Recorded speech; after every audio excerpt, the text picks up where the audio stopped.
तो भैया लो हई हमारे खातिर गाना लिख के लिए आइल बा कहत अब गानो गावते गाड़ी के बता रे हां लेकिन बड़ा बढ़िया लिखले बानी जाके तुम देखना तो कहिबे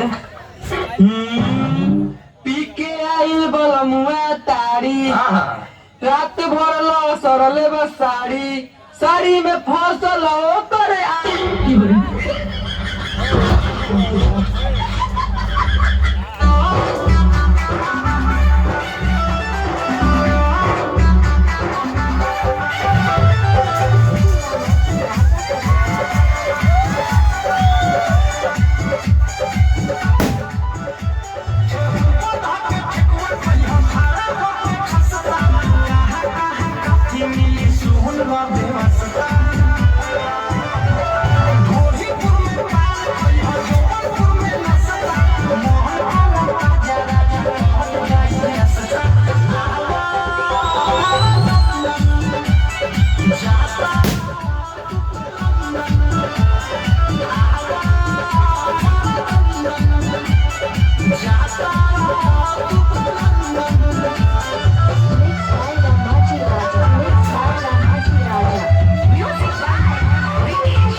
भैया कि निम्ना घर के लड़की आओ टाइम टाइम से खाना बनाओ और सास ससुर के खिलाओ। निम्ना घर के तो लड़की आते बड़ी सर लेकिन टाइम टाइम से खाना ना